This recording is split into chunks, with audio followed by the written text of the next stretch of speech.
Welcome to Not Milk Never Milk. Subscribe if you're lactose intolerant. You've opened Final Cut Pro X and loaded the timeline. Now focus on the export settings. First, select the project in the browser and confirm frame size and frame rate match your deliverable. Once done, go to File Share or click the Share button and pick Master File. You need Master File because it exposes detailed settings. Make sure audio and video checkboxes are correct. Then click Settings to reveal codec and bitrate controls before proceeding to the next step. Now you're in the Settings pane. This is where you change bitrate. Choose H264 for web delivery or Apple ProRes for higher quality. H264 shows a checkbox for better quality versus faster encode.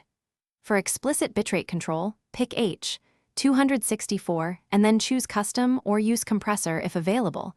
Compressor gives constant or average bitrate options. Enter a target Mbps value or CBR/VBR selection. Higher Mbps equals better quality and larger files, so balance quality versus file size based on destination.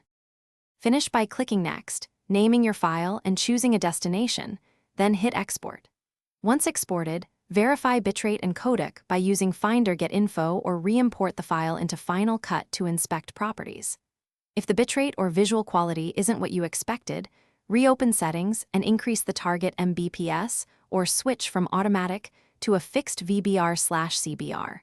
Alternatively, encode through Apple Compressor for finer control. If export stalls, restart Final Cut, clear render files, and try a smaller segment to isolate the issue. Thanks for watching. If this was helpful, leave a like and consider subscribing. See you next time.